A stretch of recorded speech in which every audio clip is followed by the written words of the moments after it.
This podcast is created for farmers and powered by Pioneer Agronomy to bring you agronomic insights and proven solutions to fuel forward-thinking farming. Good morning and welcome to the Indiana Pioneer Agronomy Podcast. I'm host Brian Schrader, agronomist on the eastern side of the state, joined as always by my co-host Ben Jacob from southern Indiana. Good morning, Ben. Morning, Brian. How are you today? Very good. Glad to be here.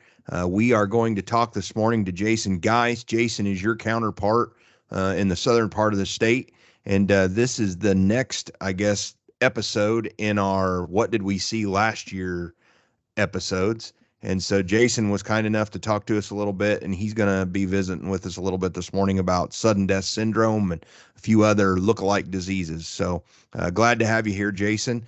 Maybe just for folks that haven't been on the podcast before, maybe introduce yourself, maybe where you're located, just a little bit of your background with Pioneer. Sure. Thanks for having me on, guys. As Brian said, I'm Jason Geis, field agronomist for the southeast part of Indiana. I was born and raised in Greensburg. Came back here about 4 years ago now. After college, spent some time up north, but been back here locally the last 4 going on 5 years. Started with Pioneer in January of 21, so getting ready to start my third growing season here with these fellow agronomists. Excellent. And so I know, Jason, we were talking just before we were recording, and we got to talking about kind of what you guys were seeing in the South. One of the things that we see a lot more incidents on when we are pushing the window on soybean planting, and we obviously have talked on the podcast a lot about doing that to get those yields, but there can be some trade-offs, I suppose. And one of the trade-offs that we talk about on a pretty regular basis with that is sudden death syndrome, or SDS for short. I know that has been something you've seen an increase in over the last handful of years. Maybe talk us through what you were running into this year, just kind of go down the rabbit trail of SDS in your part of the world. Sure. Yeah. So compared to my first growing season with the company, I saw just pockets here and there in 2021, but the 2022 growing season, I got a lot of phone calls there for about a 2-week window around SDS in growers' fields. And, a lot of that, it starts early. We don't see SDS show up until later in the growing season during pod fill. It was showing up, I think, late July going into August for me this past growing season. So, you get a lot of questions around fungicides or things like that that you can do to control SDS, but really that infection takes place very shortly after germination.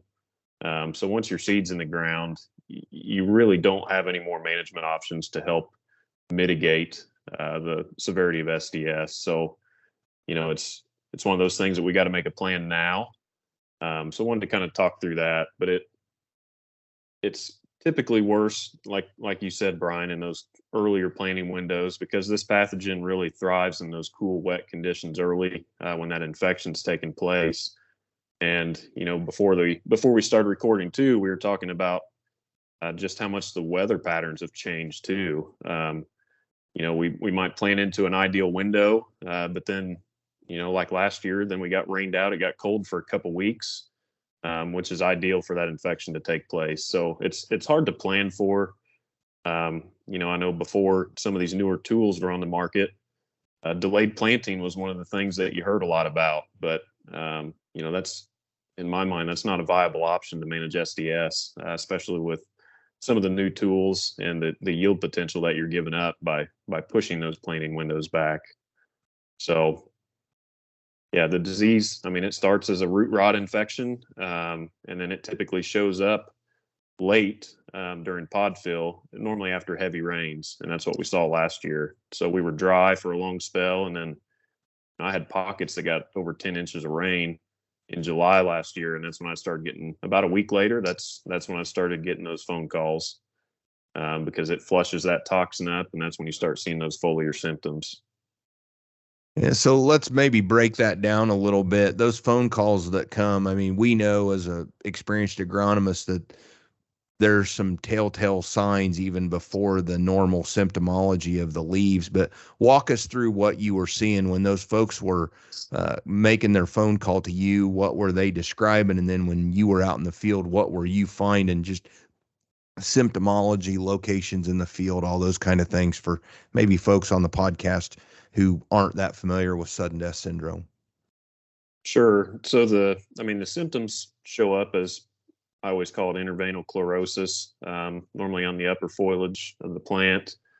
Normally it starts out, a scattered plant here and there, typically in lower lying, poorly drained areas in the field.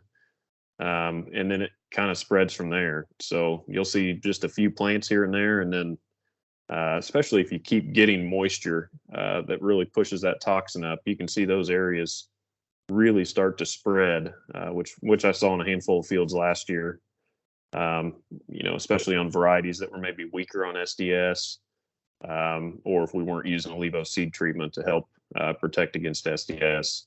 So I found that environmental conditions really drive that.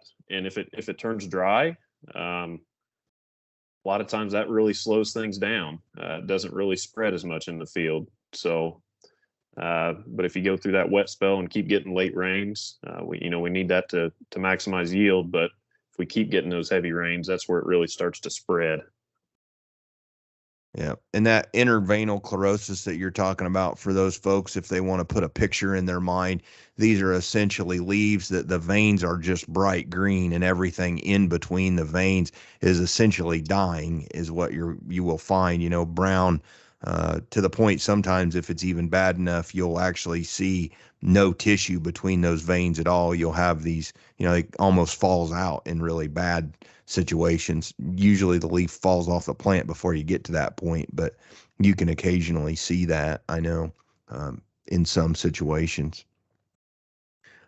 Jason, I guess one of the things, are these guys that called you in 22, were they the same guys that were calling you in 21? Was it the same farms that you were looking at if they went beans back to beans? What is their management, I guess, that goes into this? Are guys doing a certain thing beyond the early planting that's maybe causing them to have more SDS? How's that going to work for guys? Sure. So a lot of these fields would be, at least for me, would be rotated, which actually was, a question. Hey, I had this field in corn last year. Doesn't that help get rid of or reduce these pathogen levels? And kind of the, I guess, interesting or not so good thing about SDS is that fungal pathogen can actually grow on corn roots. Corn, it's an asymptomatic host, so crop rotation doesn't really help. But I think, to your point, Brian, once SDS is in the field, it can, it persists in the soil for many, many, many years. So you can start to see patterns or start to come up with a game plan based on which fields have had a history of it. And so take us through that game plan. I know obviously we're all having winter meetings. Our customers are potentially headed to winter meetings. Talk us through that game plan as you're sitting here now, almost the 1st of March. What are you doing to try to help these guys that have had sudden death the last couple of years to not have it again in 23? Sure. So I think one of the big things, which I know this isn't necessarily a March thing, but I still feel like it's important to bring up. But since this pathogen thrives in cool, wet soils, compacted areas, if we're thinking about it from a field management standpoint, anything we can do, tile drainage, tillage in the end rows to try to reduce compaction, things like that can help from a soil management standpoint. But really the big triggers to pull here would be variety selection, and then looking at a levo seed treatment. Those would be the two simplest things to move into to help mitigate some of the concerns with SDS. So, one thing that I'm excited about too, with our new class of A-series soybeans, especially in southern Indiana, we're seeing at least 1 to 2 scores higher on SDS with this new lineup that we're bringing out. But I definitely saw separation between our SDS scores in the field last year. ones that were rated maybe a 5 versus a 7. Huge differences in terms of what symptomology we saw. And then the other thing to think about, like I mentioned, was Levo. It's a seed treatment we've been using for years now, but it's a phenomenal product to help protect against SDS. And you can almost add, say, 1 to 2 SDS scores higher, in my opinion, when you're using Levo as well. Yeah. Now, one of the things you mentioned was about symptomology. Talk to us a little bit, at least in your experience, and Ben, same for you. I'd be curious your thoughts. Symptomology in the field versus yield response. Talk to us a little bit about what you guys have seen down there. You got a, like you say, you got a soybean that's rated a 5. Symptomology probably worse, but did that mean less bushels than one with 7 if they were side by side, Jason? Yes, if you're talking about using like a Levo on a resistant versus susceptible variety, I typically would see a bigger response on the susceptible. But in some of my old days, back when I did a lot of testing with the Levo, I was a seed treatment technical rep, and you would still see a response on resistant varieties. It would be smaller, but the thought behind that is a resistant variety, you still get a root rot phase, which is where this disease starts, but the plant has a mechanism that prevents those toxins from flushing up into the upper canopy. So even on a resistant variety, I get that question a lot. Well, am I still going to get a response? Typically, you'll still see 2 to 4 bushel response with a Levo under heavy SDS pressure, even on a resistant variety. But for sure, a more susceptible one, it wasn't uncommon to see 10 plus bushels in heavy SDS. So, and I would expect similar between a susceptible and a resistant variety. Without a Levo, just seeing under heavy pressure, you'll see some big jumps. Yeah, I would echo that experience, and I think that even more focused on the genetic resistance than just a Levo. The difference between an R rating of 5 and a 7 is astronomical, and we pride ourselves on the plots that we put out year after year, and think back over the years that we've had heavy SDS. I mean, sometimes that if we have the right weather conditions, right, where we have the infection early and then we get those rains late that Jason was talking about, you can see a dramatic difference, double-digit difference in yield between SDS locations and non-SDS locations when you're talking about 2 varieties separating out like that. On the other hand, we've been known to hit a dry July and a dry August, even if you have suboptimal planting conditions under those environments. Well, yeah, the yield difference is less dramatic, although it does still show up, I would say. But broadly, we can, to me, that 5 to 6 is really transition in our genetics, kind of where we've got really good genetic tolerance to where we may need to do something, a Levo, to supplement that. And Jason did bring up the improvement in some of our new varieties, and I just want to reiterate from previous conversations we had with some of the soybean breeders that it's easy to sit here and say that, oh, by moving back to A series, we got a 1 point or a 2 point increase in SDS. A goal of a fully functional and well-oiled breeding program is 1/10 of a point a year. So if we improve our average score by 1 point, that takes the place of 10 years of breeding effort. If we improve it by 2, that's 20 years of breeding effort. And that, again, that's easy to say, but if we think about what we were doing differently 10 years ago or 20 years ago compared to how we're farming now, there have been a significant amount of changes in that time frame, and we can do that overnight just by getting back to our own genetics. Yeah, definitely. So, and I think one of the other things that ties into that genetics piece as well, Ben, which I think kind of is a good spot here for us to transition into, is there has historically been a conversation about the connection between soybean cyst nematode and SDS. And Jason, you mentioned Levo. We obviously know that that's a 2-rate product. We've got the SDS rate and we've got the soybean cyst nematode rate. I'd be curious your guys' thoughts on this connection between higher levels or higher incidence of soybean cyst nematode and SDS. Is that what you guys see as well? Or just some thoughts around that, because for years and years that's been a conversation that some plant pathologists have had, especially when we have this conversation about SDS. Yeah, I agree with that. Again, back to some of my previous research, when I was traveling the country looking at plots, I typically always saw where it was tough to tease the two apart. I'll put it that way, because a lot of times there were both of them. But certainly they do exacerbate one another from what I've seen in my previous experiences. You know, one of the thought processes would be SCN kind of create an entry point for SDS to enter. So that could be a piece of that. But one of the things Ben always likes talking about too is compounding stressors.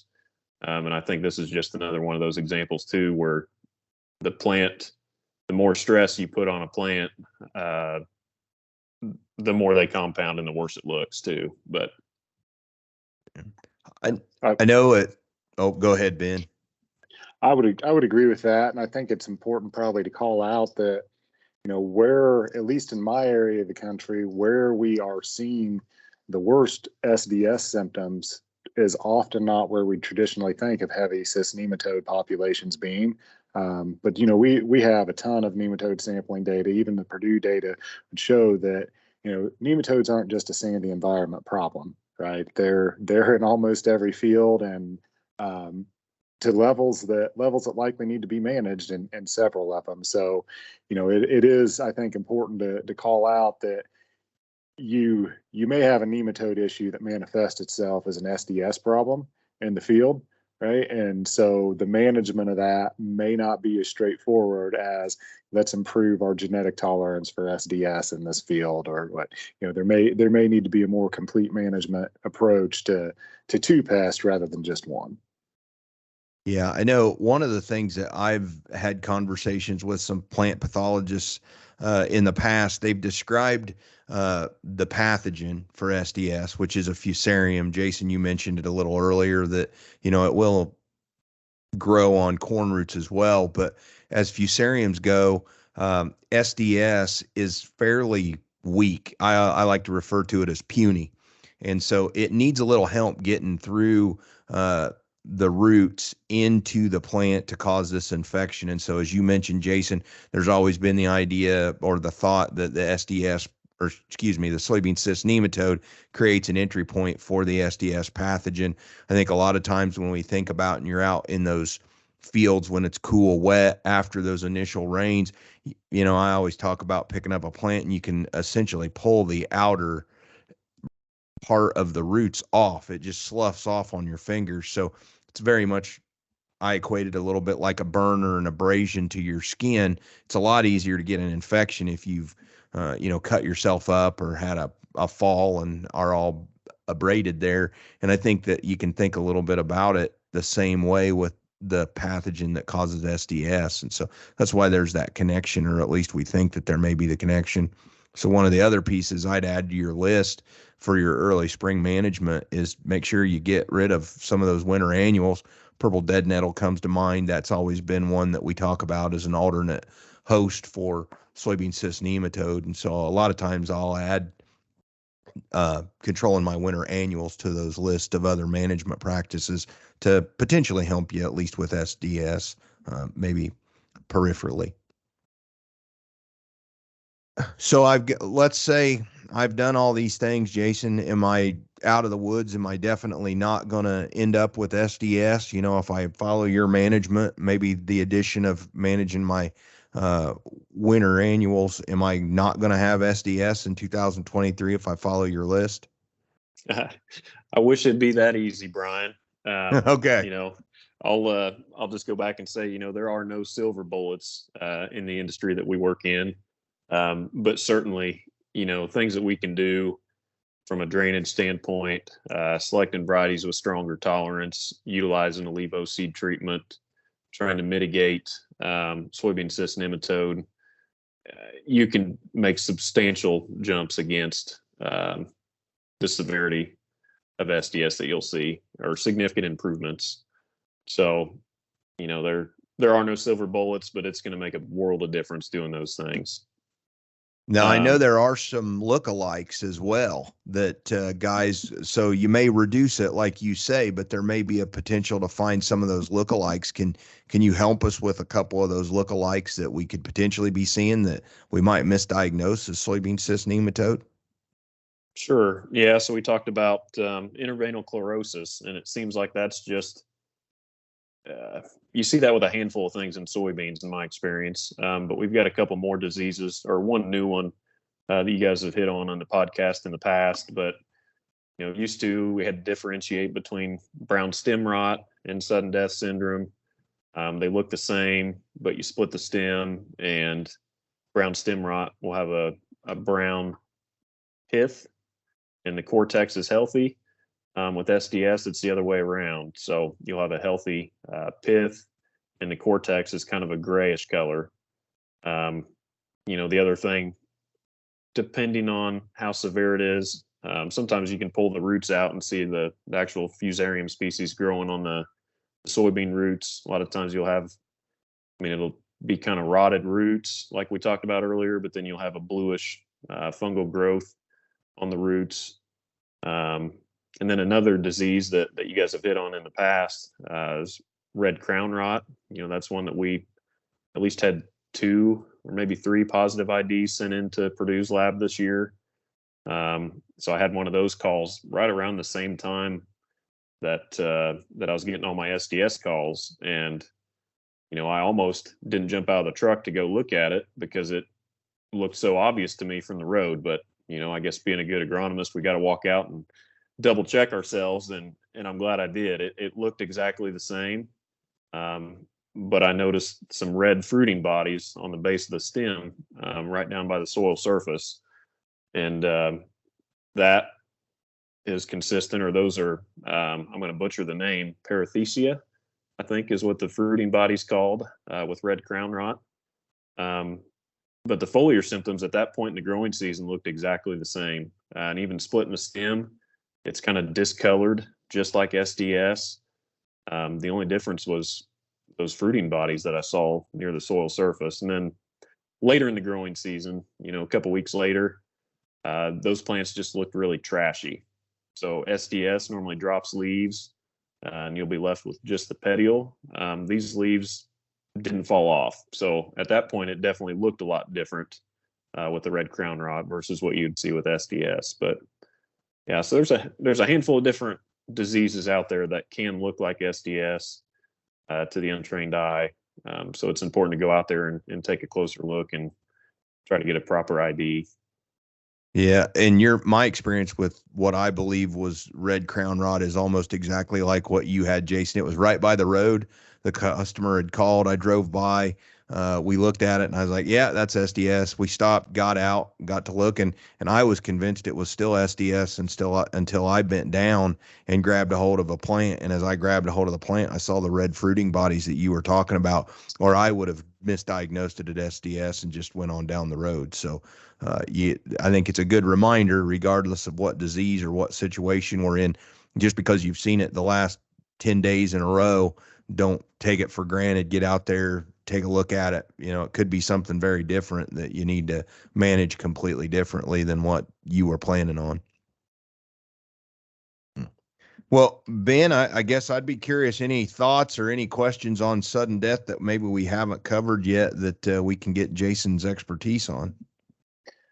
No, I think we've done a good job of covering it. I may have the question, as you've gotten these calls, what sort of planning window are you said we typically see it, and we do typically see it in earlier planting windows, but with some of the volatility we've had in the weather, big temperature swings, is this something that we can go back to old recommendations and say delay planting, and it's only going to show up in our April beans, or so what sort of planting windows have you been seeing it in? I think it shows up more consistently in April. But I've seen SDS show up in double crop beans. So is that common? No, it's not. But I'm definitely going out there planning to protect against SDS if I'm planting anything up until about the middle of May.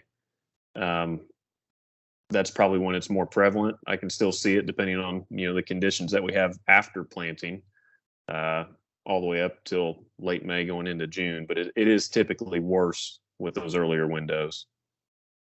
Yeah, and I would agree with that. And you're seeing, the average temperatures coming up. We're not as prone for those cold saturations.